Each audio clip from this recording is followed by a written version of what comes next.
Hey, what's up YouTube? It's Night Charmer Studios, and I'm back. Quite literally, I've just got back from San Diego Comic-Con, picked up some cool stuff, saw some great stuff. I'll be posting some stuff of some of the panels. I'll post up the Expendables 2, Django Unchained, maybe the Adult Swim stuff, and I'll be posting the Iron Man 3. So, let's get to it. First off, I'm going to show some stuff I got before I went off to the con, so I'll do that real quick. Alright, first one, Justice League Doom. Alright, this is a really good DC animated movie. Not the best out of all of them. The best would be definitely Batman Under the Red Hood, because they got away with so much stuff in that, and it's definitely not a little kid's cartoon. This isn't really either. I guess it's okay, but yeah, it's really good. I would recommend Under the Red Hood more, but still, this is good because it's a newer one. I'm really into it because if you're into the new 52 Justice League, this is a good place to start. It's essentially the same team because Cyborg is now in it, and he's now in there in the comics and stuff. So, yeah. Alright, next one I picked up, in the spirit of going to the Django Unchained panel. I realized I didn't have this in my collection, so I picked up From Dusk Till Dawn. This whole movie is just a fun movie. Really gory. Starts off really serious, but that's because Tarantino wrote the first half, then Robert Rodriguez the second half, and it's a lot more like Machete after that. It's a great one. It's got Harvey Keitel, George Clooney, Quentin Tarantino, Juliette Lewis, Selma Hayek, who never looked better in that movie. They say it's mainly a Robert Rodriguez film, but yeah, it's a really good vampire movie. I would highly recommend it. Yeah, sorry, swallowed my tongue for a second. All right, yeah. There we go. So, From Dusk Till Dawn, check it out. And aside from, I love the Coen brothers, you know, Raising Arizona, Brother, Where Art Thou? Other than Raising Arizona and No Country for Old Men, this is my favorite one, and one of my favorite movies ever. This is the 15th anniversary edition of The Big Lebowski that just came out. So, yeah, you got Jeff Bridges as the dude, John Goodman as Walter Sobek, Steve Buscemi as Donnie the Jesus, Julianne Moore. Just an all-around great movie. It's cool. It opens up here. I can get it. Yeah, it's got some facts about the movie and stuff. This is just a really cool addition. I highly recommend the movie. Yeah, just all-around great movie. Fantastic. Alright, then moving on. One of my favorite directors ever, horror, action, whatever, John Carpenter. I love all of his movies. Escape from New York, Halloween, Big Trouble in Little China. This is probably one of my favorite, if not one of my favorite movies ever, my favorite horror movie next to Dawn of the Dead would be John Carpenter's The Thing. This is just an awesome movie. It's especially fun to watch either on Halloween or when you're snowed in during like a blizzard or something. Like this movie and The Shining are two perfect movies to watch when you're snowed in. So it's got Kurt Russell in it. Don't need to say anything more than that. It's got some amazing, gory special effects. They got away with so much. It's all disgusting, but brilliant at the same time. So, I can't recommend this enough. John Carpenter's The Thing. Now, on to the stuff I picked up at the con. I got a shitload of graphic novels. Look at all these. Alright, so, I guess the first place to start would be some of these vendors. They were doing a 60% off, so I got a couple of these for like $3 a pop. So the first one is the Marvel Zombies, the covers. This is a whole collection of back a couple years back when they did the whole Marvel Zombies comic thing. Would say what you want about it, but I enjoyed some of it. I especially enjoyed the ones where they combined Army of Darkness and the Marvel Zombies. So where it was Ash from Army of Darkness and Evil Dead. He was going around like, hey, what's going on here? I got a chainsaw for an arm and I'm killing a zombie Spider-Man and stuff. That was, I thought that was hysterical, and yeah, that's one of my favorite things I picked up that year. So this is called the covers, where it's basically, they went back to all the old, you know, covers of like all the original Marvel comics and redid them with zombies. So there you got the first appearance of Black Panther, and there you got first appearance of Black Panther as a zombie. Oh, this is a cool book. I got it for like $3, so I'm really happy about that. So yeah. Oh, look, there's the original Captain America punching out zombie Hitler. Oh yeah, oh yeah. Alright. So, Marvel Zombies, check it out if you have the $3 to spend on it. wasn't too much a fan of the movie, but I really like Mark Miller, and I really liked the graphic novel so far. Wanted. This is the one that later got made into a movie, which I didn't... It's okay. I'm really not a fan of Tim Burkinov. I mean, Wanted was okay. I still haven't seen Abraham Lincoln Vampire Hunter, so I can't comment about that. But basically, the movie's nothing like the graphic novel. It's just a lot of fun, gory stuff. The Fraternity of Assassins, they're more like superheroes and stuff instead of just assassins. But, yeah, it's actually interesting. Mark Miller drew the main character like Eminem, because he was hoping that Eminem would play him when the movie came out. Similar to when they thought there was going to be The Boys movie, where Garth Ennis had Wee Huey looked like Simon Pegg, because he was hoping that's who would play him, because Spaced was on and big at the time. So yeah, so Wanted, check it out if you want. Here's a really cool one I got. This was also $3. This is a Stephen King Marvel graphic novel. It looked really cool. It looked sort of, I really like westerns and stuff like that. This sort of looked like, kind of like Priest, I guess, but not really. Priest was a shitty movie. Don't talk to me about that. So we have Stephen King's The Dark Tower. I've heard a lot of really good things about this. Dark Tower, this is Volume 1. The Gunslinger Born, is that? Yeah, The Gunslinger is Born. Yeah, it looks like a really cool Western book.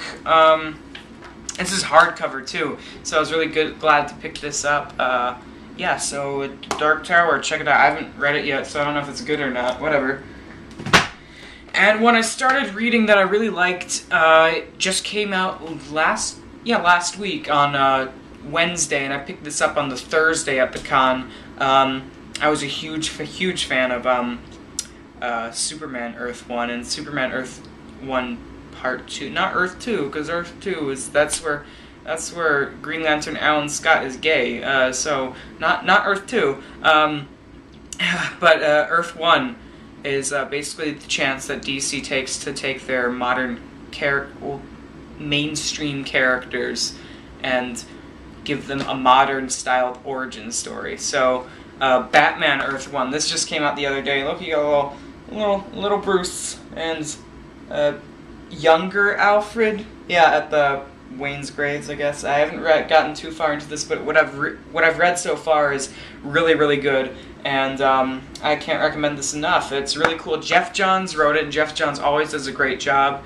whether it be what was that one? Was it Final Crisis? No, it wasn't. It was one of the Infinite Crisis, which was really great, really complicated. He did Flashpoint, all Green Lantern Rebirth, all those great Green Lantern stories before the shitty movie came out, and he's currently working on Justice League, Green Lantern, and Swamp Thing. I have all the Justice League comics. Like, if you can't see right there, I got #1 sealed up because it's become very hard to find. So I'm glad I have that, and most of all, I'm glad I have this. So, Batman Earth 1, check it out. And I've said this in the past, I love Mike Mignola, I love Hellboy, I love Lobster Johnson. The Amazing Screw-On Head is also really good, but this is one I've been really wanting to get into. I heard good things until I picked it up and read it on the plane yesterday, and I freaking loved it. It's Baltimore, Plague of the Ships. I know the second one came out called like The Curse Bells or something. I'm definitely going to pick that up in the next time I post a video. So, yeah, this is about, it takes place in this sort of World War I era France, I guess, where this guy who was a soldier there, he was left in no man's land and killed a vampire, and that didn't kill it, scratched it in the face, and the blood of the vampire caused this plague across Europe.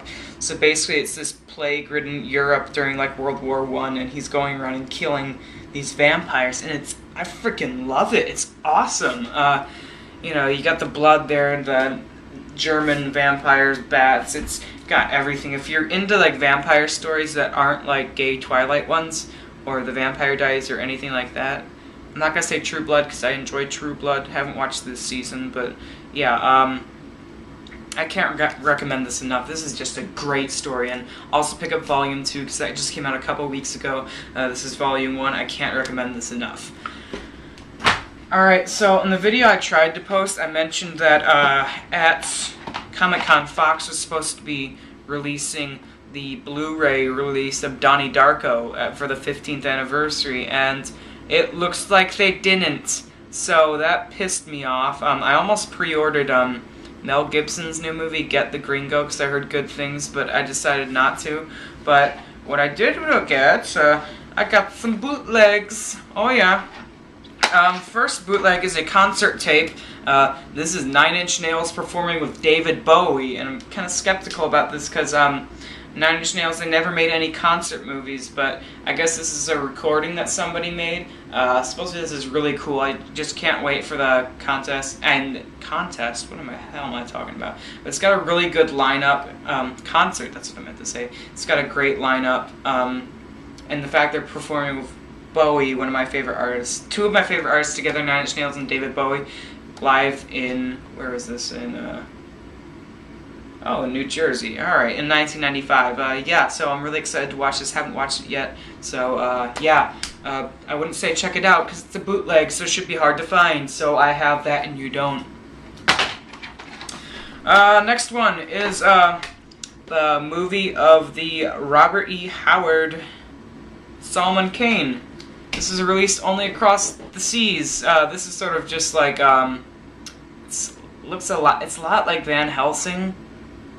Yeah, it's like Van Helsing. Yeah, 'cause it's created by the same guy who did Conan the Barbarian, so it's an awesome movie, but I'm surprised it wasn't released over in the States, so I'm glad I got this bootleg of it, so that's pretty cool. And James Purefoy's in this. Yeah, so I know a lot of fan people online say they want him to be Batman, but yeah, whatever. And yeah, so Solomon Kane, it's good. If you're in the UK, I hope you enjoyed it, but we won't get it in the States, but I've got it, so I can't say pick it up. So yeah, I enjoyed it. And now, this is the greatest thing I've picked up and the worst thing I've picked up. This is one thing that people are saying don't exist, but I can assure you, it exists. The Star Wars Holiday Special.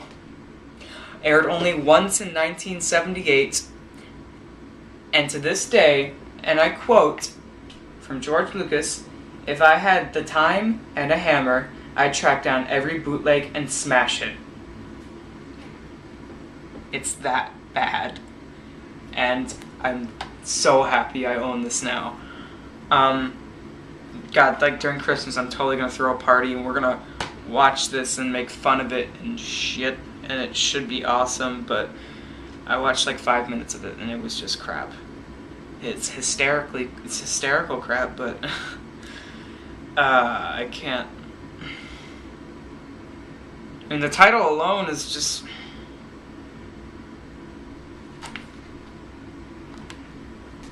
That's gonna be it for my update for now. I probably won't be doing a video pretty soon because I'm going to New Mexico for 2 weeks to hike, and yeah. It's the Star Wars fucking holiday special. Yeah, I'll make a video soon. Alright.